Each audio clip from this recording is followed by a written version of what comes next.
Aujourd'hui, je veux vous parler d'une erreur que beaucoup d'entrepreneurs ou d'aspirants entrepreneurs commettent. C'est une erreur qui les éloigne de leur succès ou qui retarde le succès même potentiel.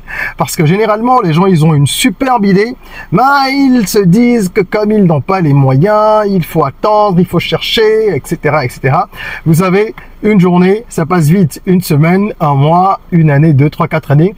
J'ai parlé il n'y a pas longtemps avec une personne que je connais qui n'a toujours pas bougé le petit doigt depuis 2 ans et demi et qui continue à cogiter, soi-disant, sur son projet, à chercher comment démarrer, etc. C'est une erreur grave. Je veux vous demander aujourd'hui d'oublier votre business si vous n'arrivez pas à le financer et de faire autrement. Je vais vous expliquer comment vous pourriez faire simplement. Il ne s'agit pas d'abandonner ni de jeter l'éponge, mais d'être pragmatique. Prenez de quoi noter, on en parle tout de suite. Je suis Régis Sezin, entrepreneur multipotentiel, conférencier, formateur et artiste. Je partage avec vous sur cette chaîne du contenu propulsif pour vous aider à rêver, oser et créer. Hello les rocks, j'espère que vous êtes solides. Moi je suis en parfaite forme et je suis plein de gratitude envers l'univers. Si tu es sur cette chaîne pour la première fois, je te souhaite la bienvenue, welcome on board. Ici on rêve, on ose, on crée, d'où notre mantra soyons rock.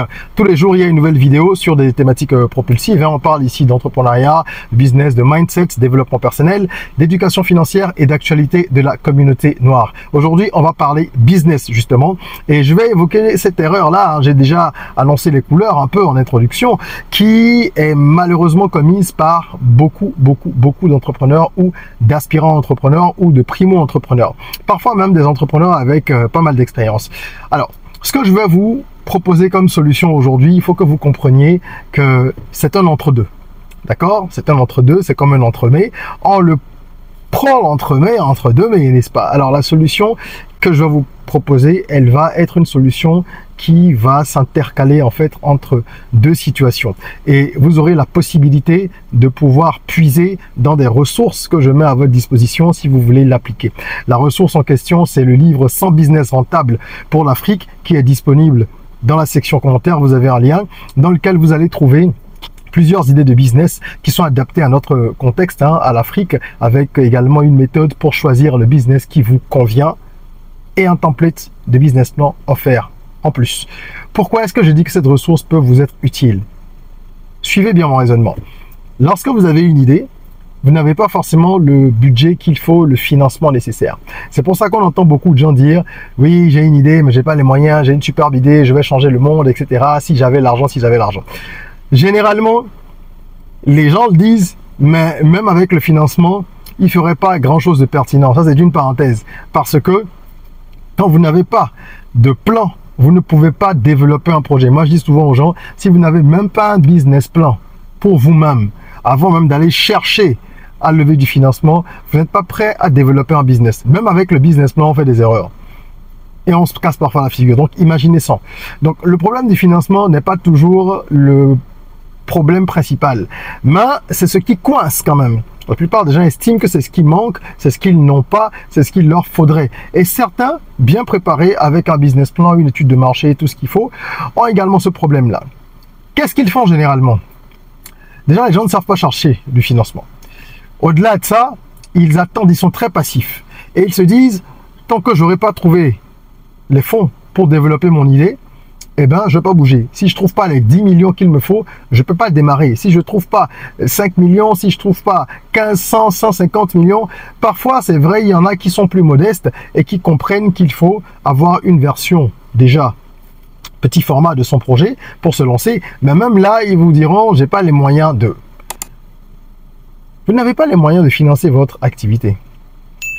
Est-ce que vous pensez que la seule option consiste à attendre que l'argent tombe du ciel? L'argent ne tombera pas du ciel. J'ai coutume de dire, commence avec ce que tu as, fais comme tu peux. Commence avec ce que tu as où tu es. Ça, vous l'entendez souvent. Moi, je rajoute, fais comme tu peux. Le plus important, c'est de démarrer. On va voir tout à l'heure des exemples d'entreprises extrêmement connues, une particulièrement que j'aime beaucoup citer. Ces entreprises-là qui ont commencé avec vraiment 3 fois rien ou qui ont commencé autrement. Parce que le plus important, c'est de mettre le pied à l'étrier. Si vous n'avez pas les moyens de vous lancer, de créer cette entreprise-là, de lancer ce projet qui vous tient à cœur, vous devez passer à autre chose. Autre chose, c'est quoi? La solution que je vous propose est très simple. C'est lancer un business tampon. Qu'est-ce que c'est qu'un business tampon? Comme le nom l'indique, ce que moi j'appelle un business tampon, c'est un business qui va vous permettre, dans l'entre-deux, de pouvoir démarrer une activité avant de réaliser votre projet rêvé. Votre projet rêvé, il coûte peut-être, allez, disons 20 millions à financer. Vous n'avez pas les moyens de trouver cette somme. Vous avez peut-être cherché déjà, essayé, etc. Plutôt que d'attendre, commencez avec un business qui va peut-être nécessiter une mobilisation de 2 millions de francs CFA, 1 million de francs CFA, par exemple. Et à ce moment-là, vous serez en mesure de financer l'activité par la suite. Déjà, ce business, quand vous le lancez, qu'est-ce qui se passe? Avec les fonds générés, vous avez la capacité de faire du bénéfice. Et le bénéfice que vous allez faire, vous allez le réinjecter. Vous comprenez? Tout doucement dans l'activité pour avoir davantage de bénéfices. Et au fur et à mesure que vous générez donc du cash, que vous réinjectez dans l'activité, cette activité tampon est censée grossir.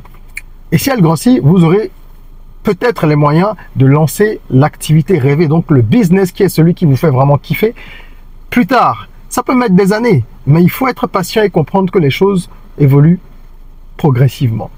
Vous pourriez également, à défaut d'avoir le capital intégral nécessaire pour financer donc cette autre activité, avoir une partie du capital. Parce que ce que les gens oublient souvent, c'est que si vous voulez financer un business de 20 millions, même si vous voulez chercher du financement, et même si votre projet, il est bon, qu'il est rentable, au moins sur le papier, ou bankable, comme on dit, à ce moment, il vous faudra quand même investir quelque chose. Personne ne va vous mettre les 20 millions à 100% si vous n'avez pas vous-même un peu d'argent injecté ou si vous n'aviez pas déjà développé votre business avant d'aller chercher du financement. Il faut que vous ayez démontré une certaine implication en temps, en argent, bref, qu'il y a des ressources venant de vous qui a été déjà intégrées. D'accord? À ce moment-là, vous avez plus de chances de trouver des personnes qui vous accompagnent. Donc, ce que moi, je vous recommande, c'est vraiment de partir sur un business qui va être un peu plus léger et progressivement, donc, de trouver l'argent grâce à ce business-là pour de pouvoir financer l'autre business. OK? Ça vous permet aussi de faire vos armes parce que si c'est un business qui est un peu plus léger, il y a peut-être un peu moins de risques financiers. Donc, vous allez faire vos armes en tant qu'entrepreneur. Si vous êtes déjà entrepreneur, ben, tant mieux, vous irez plus vite encore alors. Donc, il faut voir les choses sous cet angle-là et se dire que il y a toujours moyen d'avancer plutôt que d'attendre que ça tombe du ciel ou que voilà, le miracle se produise, parce qu'on entend beaucoup de gens dire personne ne veut m'aider, personne ne veut ci, personne ne veut ça. Qu'est-ce que vous voulez? Il faut vous lancer et avancer, et lorsque vous aurez la confiance des gens progressivement, vous pourrez leur faire appel en ayant aussi votre capacité de mobilisation personnelle. OK?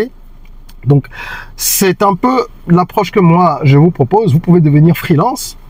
C'est aussi une manière de faire du business. Si vous voulez devenir freelance, vous pouvez aller sur des plateformes telles que Upwork. Vous allez sur notre plateforme, nous, d'e-learning, academyrock.com. Vous trouverez un lien dans la description. Mais vous trouverez une formation sur, justement, le métier de freelance. Hein, comment maîtriser Upwork pour exceller dans ce domaine-là et devenir un freelance prospère. Elle est donnée par un expert, comme chacune de nos formations sur notre plateforme, quelqu'un qui a déjà réalisé plus de 100 000 $ sur Upwork. Donc, vous pourriez considérer l'activité de freelance comme une activité tampon. Moi, je connais beaucoup de gens qui sont passés par là, qui ont déjà pu sortir d'une situation précaire pour arriver à vraiment générer des revenus réguliers et qui en sont arrivés à des niveaux, comme le formateur hein, dont je parlais, à des niveaux où ils gagnent pas mal d'argent et ont réinjecté maintenant progressivement leur argent dans des activités qu'ils avaient en tête depuis. C'est comme ça que ça se passe. Donc, vous pouvez devenir freelance. Vous pouvez également choisir une autre activité. Ça peut être une petite boutique en ligne, par exemple, ou vous pouvez décider aussi de faire de la livraison. D'accord? N'ayez pas peur ni honte de commencer petit. C'est le problème de beaucoup de jeunes. Et moins jeunes d'ailleurs, c'est le problème de beaucoup de personnes en Afrique, en général, peu importe l'âge. Parce que les gens, ils sont toujours freinés par le regard des autres. C'est un prisme, hein. On se dit, c'est vraiment un biais, un mauvais biais qu'on a sur notre continent. Ah oui, qu'est-ce que les gens vont penser de moi? Ah, si je fais ci, ah, si je fais ça, nanani, nanana. Et finalement, vous ne bougez pas. Vous ne pouvez pas bâtir votre vie sur le regard des autres. Donc, n'ayez pas peur de démarrer où vous pouvez, comme vous pouvez, avec ce que vous avez. Ok, au-delà d'être freelance, comme j'ai dit, une petite boutique en ligne qui peut devenir une grosse boutique ou ce genre d'activité, vous pouvez regarder dans le livre 100 business rentables pour l'Afrique, mon dernier ouvrage dont je vous parlais, qui est un e-book, donc vous pouvez commander de n'importe où.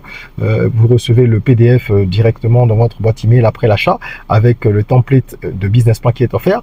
Vous verrez, il y a 100 idées dedans. Et parmi ces 100 idées, certaines peuvent être implémentées avec des budgets très raisonnables et d'autres, évidemment, nécessitent de gros fonds. Donc, il faut regarder en fonction de vos finances et d'autres paramètres, ce que j'explique avec la méthode Pentapé dans le livre, une méthode que j'ai créée pour que vous puissiez choisir de façon objective le business qui vous convienne, en croisant cela avec le facteur budget disponible, le budget que vous avez, d'accord? Donc voilà ce que je voulais dire aujourd'hui, je voulais attirer votre attention là-dessus. Et pourquoi est-ce que les business tampons sont véritablement utile? Il y a plusieurs raisons. Déjà, la facilité de mise en place. Généralement, ça va être des business qui ne sont pas ultra complexes. Ça sert à rien si vous lancez un business tampon de vous compliquer la vie outre mesure. Donc, prenez quelque chose qui serait assez gérable, comme on dit, qui serait pas trop compliqué à lancer. Ça, c'est le premier avantage. Ensuite, vous avez dans ces business-là généralement une rentabilité à court terme. Si vous êtes freelance, si vous avez une boutique en ligne, comme je disais, il faut choisir un business justement qui va vous permettre d'avoir de l'argent assez rapidement, parce que les gros projets sont parfois très lents à rentabiliser. Ils sont longs, mettent du temps, et les gens ne prennent pas ce facteur-là en compte tout le temps, et parfois, ils se retrouvent coincés, quoi. Ils se retrouvent coincés dans des situations où, ils se disent à un moment, mais qu'est-ce que je peux faire? J'avais lancé ce projet, je pensais qu'en une année ça allait être rentable, donc encore une fois, vous allez vous faire vos armes avec un projet plus léger et récupérer des fonds assez rapidement, réinjecter bien sûr, faire grossir, et à un moment donné vous pourrez dégager maintenant du bénéfice conséquent pour pouvoir investir dans votre projet rêvé. D'accord? Et ce n'est pas à négliger cette approche. Honnêtement, je tiens à attirer votre attention là-dessus, et réfléchissez à ce que vous avez comme compétences, ce que vous savez faire, que vous pouvez mettre rapidement à contribution dans le cadre d'un business tampon. Je parle justement de ça avec le P de performance dans Pentapé, où il y a les 5 P qui sont évalués et qui vous permettent de dresser une matrice qui va guider, orienter votre choix vers le business qui vous correspond le mieux. Alors, moi, personnellement, j'ai lancé plusieurs business comme ça. J'ai lancé des business tampons avant de lancer d'autres business. Ça m'est arrivé à plusieurs reprises. Et même sur les projets, on va dire, rêvés que j'avais, j'ai commencé dans des formats, on va dire, très raisonnables. J'ai lancé une marque de snack avec 15-20 000 francs CFA. C'est pas des lol comme on dit, c'est pas de la démagogie. Regardez sur internet, vous verrez les reportages de Canal+, à l'époque, de BBC et de nombreuses interviews d'autres médias, interviews, vidéos, etc. Et vous verrez, les gens m'ont suivi, ils ont suivi mon parcours. J'ai commencé avec 15-20 000, une marque de snack qui a grandi plusieurs dizaines de millions par la suite, centaines même par la suite. Donc on a lancé cette marque, j'ai commencé tout seul, après j'ai eu des associés quand ça a grossi, on a fait beaucoup de chiffres, mais ça a commencé tout doucement. Donc il faut savoir soit commencer tout doucement, soit avoir un business tampon, soit les deux parfois. C'est à vous de trouver le bon mariage, le bon assemblage, la bonne technique pour vous lancer, sans rester là à végéter dans des si, comme dit, je sais plus qui a dit ça, je crois que c'était dans un son rap, avec des si on coupe du bois, on fait pas grand chose. D'accord? Donc voilà, l'objectif final c'est de financer votre projet rêvé, donc trouvez les voies et moyens pour y parvenir. Ok? C'est ce que je voulais partager avec vous aujourd'hui. Je serais curieux d'avoir vos avis en commentaire. Est-ce que vous pensez que c'est une bonne approche ou pas? De toute façon, je vous rassure que oui. Je vous ai donné un peu mon exemple. Au-delà de moi, vous prenez des boîtes comme Samsung. Samsung aujourd'hui, c'est un chaebol, comme on dit en Corée du Sud. C'est un conglomérat de 69, en tout cas à peu près, 70 entreprises dans différents secteurs. L'électroménager et tout ce qui est électronique, ce n'est qu'une petite portion. C'est ce que nous on voit, mais ils font plein d'autres choses. Ils sont dans la construction navale, dans l'immobilier, etc. C'est quasiment le quart du PIB de la Corée du Sud, Samsung.